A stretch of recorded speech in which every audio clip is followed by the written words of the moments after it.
Hi, I'm Pete with Mosko, and today I'm going to talk about our Backcountry Pannier system. This is our flagship product, and it was also our first product. We now offer it in a 35-liter version and also a 25-liter version. The 35-liter is 35 liters per side. The 25-liter is 25 liters per side. We also offer it in an offset kit for bikes that have the exhaust, an offset for the exhaust on one side but not the other. So you can buy a 35 for the non-exhaust side and a 25 for the exhaust side. The Backcountry Pannier kit works on a huge different variety of bikes. I've seen this successfully rigged on everything from a small 250cc like the WR250 all the way up to the 1200, 1250cc class bikes. So it works on everything from the smaller dual sports all the way up to the big adventure bikes. Mostly it's used on the middleweight and large adventure bikes like everything from the 600, 650 class up to the 1200, 1250cc. This bag works great for trips that have a substantial dirt component to them. So enduro touring style trips, like for example, backcountry discovery route trips, or big international trips, transcontinental trips, long distance trips. For example, riding to South America, riding across Africa, riding around the world. So it works on the backcountry trips close to home and also works on the big international transcontinental journeys. The Backcountry Pannier is a rack-mounted system, so it's designed to mount on the same type of pannier racks that you would use for a hard luggage system. The rack mount is universal, so the bag pops off like this.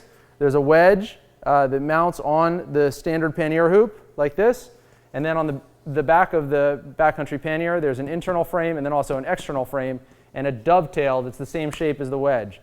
So the dovetail comes up to the pannier rack, slides onto the wedge like that, clicks into place, and then there's a little rotary draw latch on the back that holds it on. The Backcountry Pannier is 100% waterproof. It has a roll top closure on top. It opens like this. And we accomplish our waterproofing by making the pannier from two completely separate bags. On the outside, there's a tough bag that's designed to absorb abrasion and impact. And on the inside, there's a waterproof bag that keeps the water out. So all the abrasion when you drop the bike, campfire sparks that land on the bag, brushes and rocks and things like that that you might scrape against, all that abuse happens to this outer bag. And this separate inside bag is where your waterproofing comes from. So as long as this inner bag is intact, your stuff is going to stay completely dry, completely waterproof. This inner bag is made from a welded seam construction, so it's completely impervious to water. There's no stitching at all. So it's two bags, a tough outer bag and a waterproof inner bag. There are a number of ways to increase and decrease the capacity of the Backcountry Pannier. So first off, because it's a roll top, you can always increase or decrease the capacity by either over or understuffing the top. So the roll top is one type of compression. Then here on the sides, we have these compression straps which can be used to cinch down the roll top even further, like that. We also have 6 compression straps here on the front. 1, 2, 3, 4, 5, and 6. So these can be cinched down to remove capacity from the sidewalls. And you'll notice we use metal buckles here on the front of the bag. That's because this is your sliding surface when the bike goes down. So we use metal buckles there because plastic buckles tend to disintegrate. This is actually a brand new buckle we created custom for the Backcountry 2.0. Slides a lot better than the old one. These ones are molded, the old ones were stamped. So we're able to do some things with molding that makes an overall more effective buckle. So these things slide a lot better than the ones in the prior version. This assembly here on the front is called the Beaver Tail. This is a stash spot. So say you have dirty things or wet things, like for example, a wet rain fly from a tent or a rain jacket you just took off, or some muddy flip-flops, or some campsite garbage that you're not sure what to do with in the morning. This Beaver Tail gives you a spot to stash it. It's great for things like chain lube or a quart of oil that you don't quite finish. Those are things you don't typically want to put inside the main body of the pannier. So you can tuck those things behind the Beaver Tail. The Beaver Tail expands way out from the bag. So you can loosen up these buckles, create a lot of extra space to stuff things in there.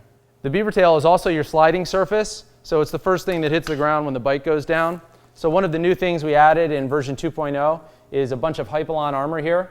So you've actually got several layers in this Beaver Tail. There's a Hypalon outer, a 1680D ballistic face fabric, then some foam in the middle, and then 22-ounce vinyl on the inside. So this is a pretty resilient sliding surface here, and the Hypalon armor protects the fabric when the bike goes down.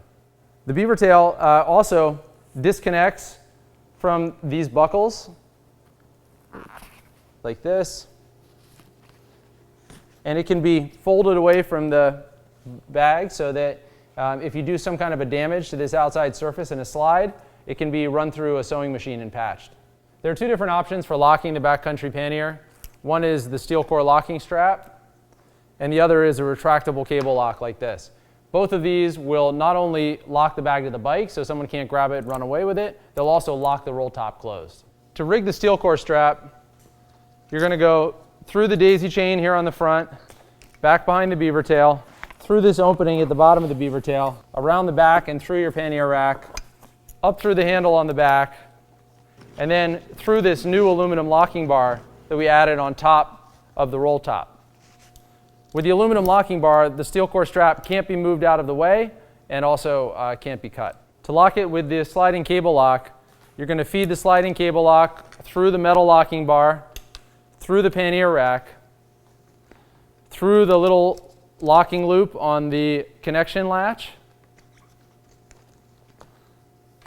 back through the pannier rack, and back up through the metal locking bar, then click it into the locking mechanism and pull it tight. So again, just like the steel core strap, the cable lock will both lock the bag to the bike and also lock the bag closed. The advantage of the sliding cable lock is it's a little bit smaller and lighter. The advantage of the steel core locking strap is that it's larger, burlier, and maybe more intimidating to a thief.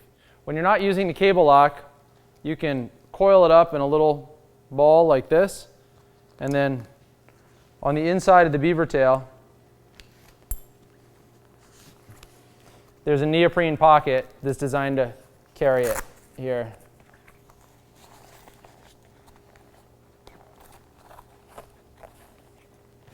Also on the inside of the beaver tail is this molly webbing. This is something new we added in version 2.0. And we also have this tool holder. So the tool holder can be moved forward or back on the bag, and it's designed to carry a larger item like maybe a saw or a hatchet, any kind of large, heavier tool like that you want to store here on the outside of the bag instead of putting it inside next to all your clean, dry clothes. Another really cool feature of the version 2.0 is that we replaced the original sewn-on pocket with this removable harness on the back. So you'll notice when you get your pannier that on both the front and the back we have molly panels, and you'll see 5 holes in each one of the molly panels. Those 5 holes are so you can bolt this dry pocket harness onto the pannier. You can add one on the back, or one on the back, one on the front, or you can run it with no dry pockets at all if you want to reduce the size, for example, on smaller bikes. The dry pocket consists of a harness that bolts to the bike and then a dry bag that comes out like this. When the dry bag is removed, the harness by itself will fit 2 fuel bottles next to each other, or it will also fit a dromedary hydration bag like this one. This is a 2-liter MSR dromedary, and there's even a little opening down here at the bottom for the nozzle on the dromedary, so you can have water available without taking the dromedary out of the harness. Whenever you put things in the dry pocket, I suggest running this compression strap over the top. You can see on the dromedary there's this little webbing loop, so I'm going to just run the closure strap through that webbing loop. That makes sure that 100% that nothing's going to sort of bounce out while you're riding. The dry bag that comes with the dry pocket, when you pull it out, you'll see this little daisy chain on top. We provided these pass-throughs, so for example, if you wanted to strap this somewhere else on the bike, it also works as a little mini standalone dry bag. You'll notice here at the bottom there's this little leash. The leash unclips and is used if you want to, for example, put 2 of these 1-liter fuel bottles into this rear pocket. You'll want to use this leash, loop it through the tops of the fuel bottles like that. I don't have a second fuel bottle here, but if I did, I would put this through both tops, put it into the harness, and then the closure strap here on the harness would go through the loop created by the leash, and that just makes sure that if you go through bumpy terrain, you're not going to lose one of the fuel bottles out of the harness.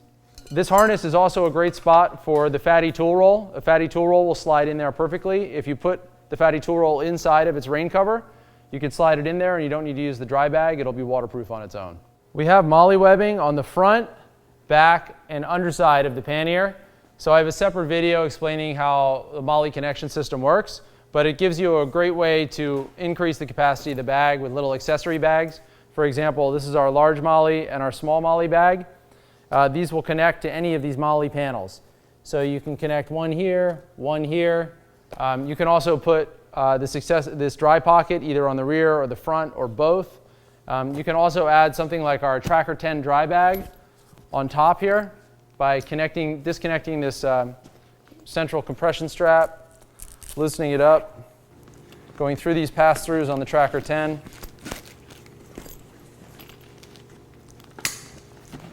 And then when you want to get access to the bag, the tracker just kind of hangs like that.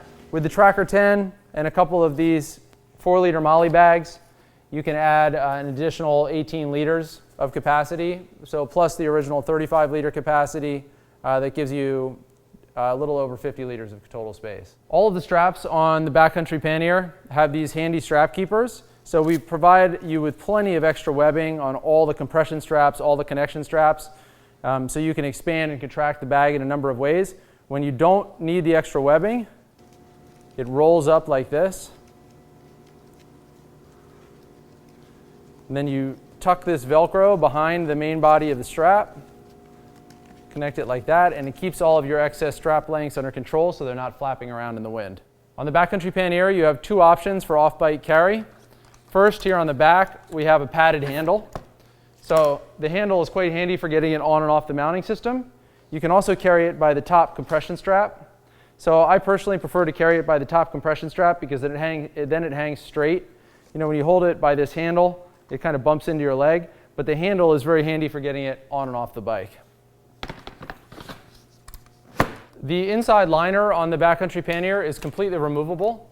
In practice, because the Pannier is so easy to take off and put back on the bike, in the middle of a trip, you're not really likely to remove the liner. But sometimes when you get home, if your bag is all muddy, you want to leave it out on the porch and just take your stuff inside. It's really handy to be able to pull these liners out. It also means that if for some reason you're to damage the inside liner, you can pull it out and repair it or replace it individually. And the liner also has its own closure system. This little side release buckle goes over the top, pulls tight like that, and you can carry it as a separate bag. For materials, on the Backcountry Pannier, we use 1680D ballistic nylon. We use 22-ounce vinyl. We've got Hypalon on the outside of the Beaver Tail here as an armor protective surface. We've got plastic side release buckles in a number of spots around the sides and back of the bag.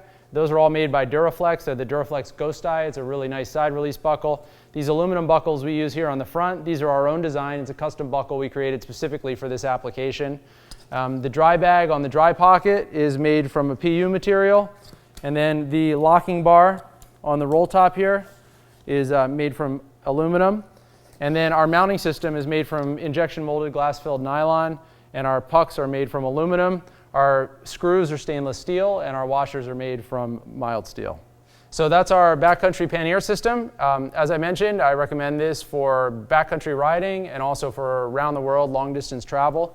We've sold thousands and thousands of this system all over the world. So if you get online, you can find tons of information about it in reviews, in magazine articles, on ADV Rider. So go do some research, check it out. Lots of information available here on our site. Thanks for tuning in.